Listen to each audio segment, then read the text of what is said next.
C'était il y a 2 ans, j'ai relu Lolita pour écrire une nouvelle au départ. Et puis je me suis dit, j'adore ce livre, mais on n'entend pas, dans Lolita de Nabokov, on n'entend pas Lolita, on n'entend pas sa voix. Jamais elle parle, ou alors elle parle pour râler, pour dire « Ah, je voudrais un sundae au chocolat », etc. Tout est vu du point de vue du personnage, de son ravisseur, en fait, de son kidnappeur, qui s'appelle Humbert Humbert. Et c'est les confessions d'Humbert Humbert. Et donc, elle, on ne l'entend pas du tout, on n'entend jamais sa voix. Et je me suis dit, ça m'a paru d'un seul coup comme une évidence que c'était une jeune fille, elle a 12 ans et demi, que c'était une jeune fille qui tenait un journal intime, comme toutes les jeunes filles, je suppose, ou comme beaucoup de jeunes filles à cette époque-là, par exemple, dans les années 40. Et donc voilà, je me suis dit, je vais écrire le journal intime de Lolita pour qu'on entende enfin sa voix, quoi. J'ai commencé à l'écrire juste avant l'affaire Weinstein, juste avant MeToo. Et puis, j'étais en pleine écriture du journal de Elle, quand d'un seul coup, il y a eu cette affaire Weinstein et puis l'histoire MeToo, quoi. Et je me suis dit, mais je suis en plein dans l'actualité, quoi. C'était dingue, j'étais comme fou à ce moment-là, j'étais comme, je faisais un avec le monde, quoi. Mais c'était un défi quand même pour moi, c'était assez monstrueux comme défi de trouver la voix exacte d'une jeune fille des années 40, une jeune américaine des années 40. Ça a été au début très très difficile, quoi. Puis après, une fois que je l'ai eu trouvé, j'ai eu trouvé cette voix de jeune fille des années 40, d'un seul coup, j'ai écrit le livre en 4 mois. Mais en 4 mois, dans une effervescence folle, quoi. Je dormais quasiment plus, j'écrivais jour et nuit, enfin voilà, quoi. J'étais comme fou. Mais effectivement, je trouve que ça résonne avec le monde dans lequel on est, quoi. C'est finalement très contemporain, puisqu'il y a toutes ces affaires. Aujourd'hui, il y a une autre affaire avec un milliardaire américain et des jeunes filles de 14 ans. Donc, c'est un peu... Disons que la prédation sexuelle, je trouve que c'est le non-dit, un des grands non-dits de nos sociétés et de l'humanité en général. Ça existe à mon avis depuis la nuit des temps. Et aujourd'hui, on commence seulement à en parler depuis une dizaine d'années, quoi. Et encore plus depuis MeToo et l'affaire Weinstein. J'ai pas pensé aux lecteurs et aux lectrices d'aujourd'hui en l'écrivant, j'ai pensé quasiment à aucun lecteur. D'abord, on écrit tout seul, mais effectivement, on écrit quand même pour partager quelque chose. Si on écrit pour ranger un manuscrit dans son tiroir, c'est peut-être pas la peine d'écrire, quoi. Eh bien, j'ai pensé qu'effectivement, ça pourrait intéresser des jeunes lecteurs aujourd'hui, que c'était un lieu commun, par exemple, de dire Lolita, c'est une Lolita, c'est un lieu commun, il y a des chansons qui s'appellent comme ça, Ma petite Lolita, etc. Enfin bon, Gainsbourg l'a beaucoup utilisé, c'est devenu un mot, un mot commun comme un autre. Et puis, d'un seul coup, en relisant Nabokov, je me suis aperçu que Lolita, elle avait 12 ans et demi au départ. Et je me suis dit, c'est dingue quand même. Tout le monde se dit, une Lolita, c'est une espèce de fille un peu aguicheuse, etc. Et en fait, dans le livre de Nabokov, c'est une pauvre petite fille qui est soudain abusée et qui est stupéfaite. Mais quand même, j'ai voulu lui donner une sorte de force. Elle a une espèce de force incroyable, elle résiste, elle fugue, elle s'enfuit, enfin, elle essaye de se battre pour que ce qu'elle vit soit enfin quelque chose de vrai, de pur, de beau, quoi. Elle cherche l'amour. Et donc voilà pourquoi j'ai écrit ce journal de Elle, pour dire que c'était pas simplement une victime. Elle n'est pas simplement une victime, elle est aussi un personnage qui séduit. C'est-à-dire que comme elle est manipulée, elle apprend à manipuler, elle apprend à séduire. Comme tous les gens qui sont manipulés apprennent à séduire, apprennent à manipuler eux aussi. C'est ça qui est ambigu dans son personnage. C'est-à-dire qu'elle est à la fois séductrice et manipulatrice, et en même temps elle est victime. C'est-à-dire que de temps en temps, elle peut devenir bourreau elle-même. Puis elle repasse au statut de victime, puis elle redevient bourreau, etc. Elle organise quand même, à la fin du livre, c'est un spoiler, elle organise quand même le meurtre d'un de ses bourreaux, quoi. Oui, c'est la face B de Lolita, quoi. C'est effectivement la prise femelle de Lolita. Et en fait, j'ai fait des recherches. Il y a des tas de fans du Lolita de Nabokov qui ont écrit sur le Lolita de Nabokov sur Internet. Donc j'ai fait des recherches. Ils sont américains, c'est des fans américains qui ont reconstitué le trajet de Lolita et d'Humbert Humbert, leur road trip fou, quoi, sur les routes américaines.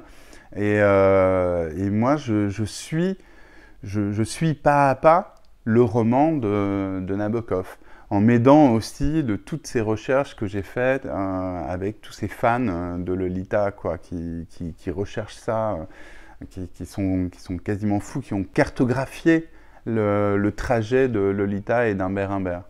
Donc je reprends très exactement le nom des motels où ils descendent, le nom des routes qu'ils empruntent, là où ils vont en Californie, ils vont en Géorgie, ils visitent des îles. Enfin, c'est un road trip délirant où Humbert Humbert et Lolita sont poursuivis par par la culpabilité, en fait, par des espèces de... ils ont peur que la police arrive, que la police les retrouve, enfin bon, voilà, quoi. Surtout Humbert Humbert.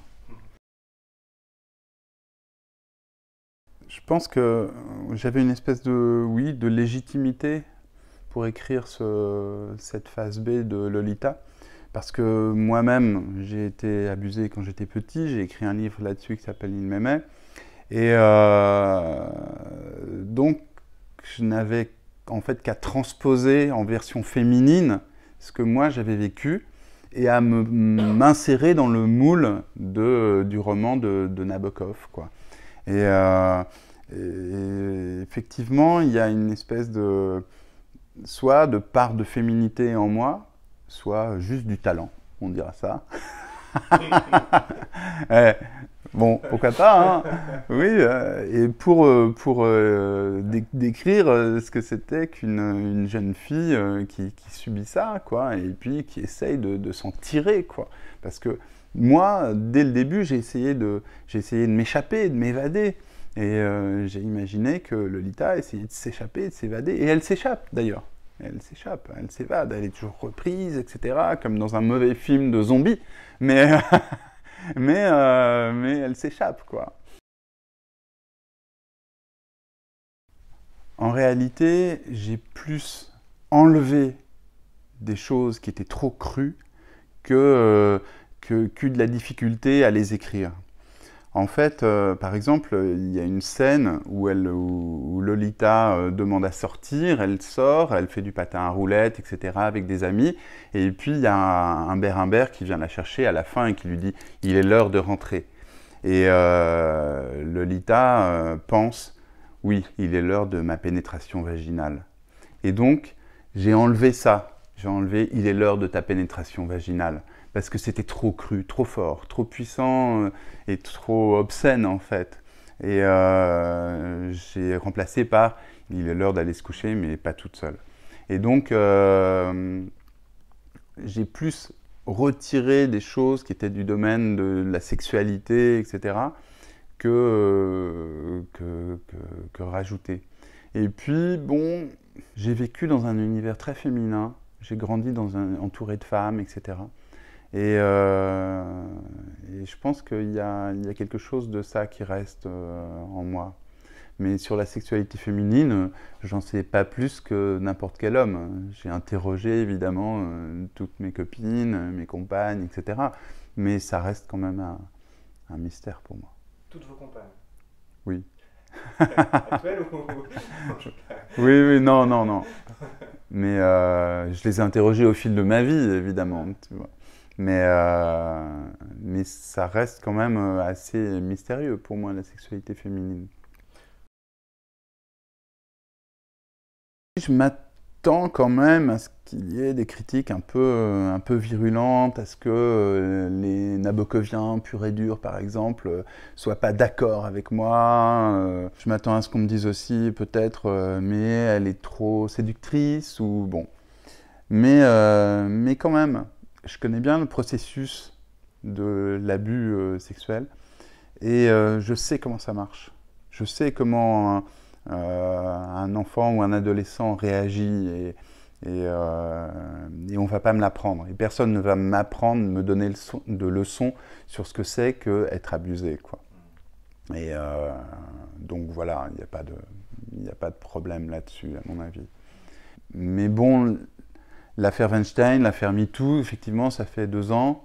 Mais il y a des nouvelles affaires qui éclatent tous les jours. Il y a une nouvelle affaire qui vient d'éclater aux États-Unis avec des jeunes filles de 14 ans. C'est toujours d'actualité.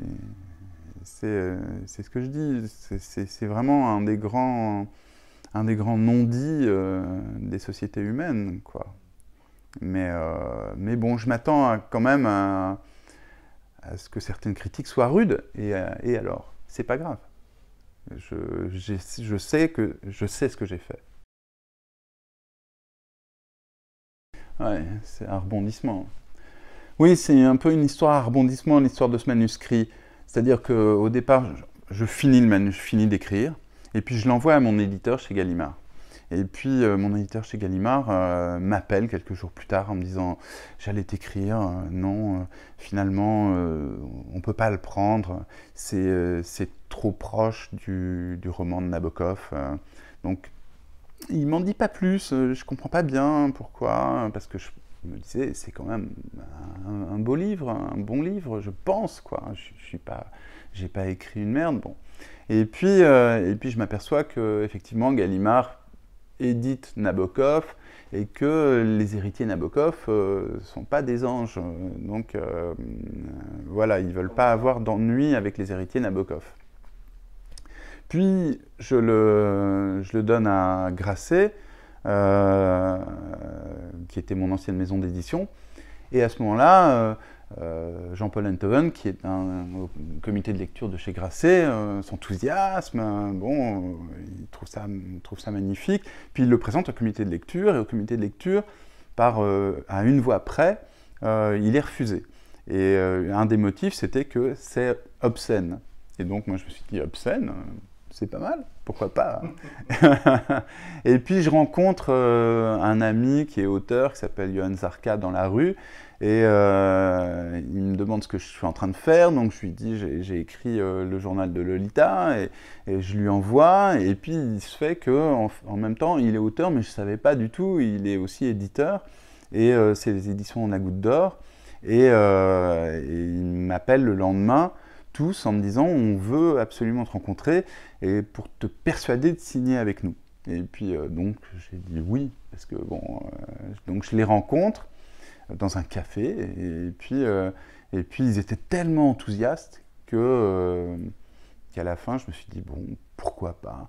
Et j'appelle une libraire qui me dit mais Christophe, il faut aller vers la passion. Et ça m'a décidé. Donc j'ai signé avec eux, j'ai signé avec les éditions de La Goutte d'Or. Mais après, on a eu un énorme problème, c'est que la fondation Nabokov à New York dit non, ce livre ne peut pas paraître parce que le personnage de Lolita est sous copyright, et donc c'est nous qui détenons les droits du personnage. Et donc ils bloquent le livre pendant des mois, jusqu'à ce qu'il y ait un type à la fondation qui parle français, qui lise le livre et qui trouve ça suffisamment... En fait, qui trouvent que c'est une œuvre littéraire et qui disent OK. Et finalement, on a eu le OK de la Fondation Nabokov et d'un agent qui s'appelle Wiley assez tard. Mais on a eu le OK, quoi, à condition qu'il n'y ait pas le nom Lolita sur la couverture. Mais donc, ça s'appelle le journal de Elle. C'est pour ça que ça s'appelle le journal de Elle. Donc voilà, ça a été une histoire à rebondissement. Et puis tout de suite, il y a eu, tout de suite après, il y a eu des gens qui l'ont lu, les gens des éditions de poche l'ont lu. Et puis les enchères sont montées entre eux, etc. Et puis c'est arrivé à un chiffre absolument délirant pour la France. C'était 125 000 € de droits, d'achat de droits uniquement pour l'édition de poche qui paraîtra dans 2 ans. Et donc voilà, c'est des chiffres qui se voient quasiment plus, enfin qui sont énormes par rapport à d'habitude. Et puis effectivement, il y a la Gaumont, plus une grosse maison de production américaine qui sont intéressés pour l'adapter, soit en film, soit en série. Donc pour l'instant, tout va bien. En fait, la Goutte d'Or, c'est leur enthousiasme, leur jeunesse, et puis leur vision qui m'ont décidé. J'ai trouvé ça assez génial finalement de signer avec eux et de m'embarquer dans une aventure commune avec eux, quoi. Parce qu'ils sont jeunes, ils savent comment communiquer, il n'y a aucun problème avec eux, je parle directement, enfin bon, ça n'a rien à voir à être comme d'être dans une maison comme Gallimard où on vous appelle cher ami et voilà, on vous dit amicalement à la fin de tous les mails, etc. Là, on communique par texto, par Messenger, c'est assez rigolo, on s'appelle, on se voit dans les cafés. C'est très différent et je les admire beaucoup, j'admire beaucoup ces éditions La Goutte d'Or qui par ailleurs cartonnent vraiment, quoi. Et ils sont extrêmement enthousiastes et ils connaissent tous les nouveaux codes de communication, d'édition. Et puis ils ont une idée de ce que doit être la littérature, quoi. Ça doit être pour eux de la littérature d'immersion. Donc s'immerger dans un lieu, comme Paris, ou s'immerger dans les films pornographiques, dans l'histoire des films pornographiques, ou s'immerger dans Lolita, quoi. Donc pour eux, c'est de la littérature d'immersion, et moi, je faisais de la littérature d'immersion sans le savoir.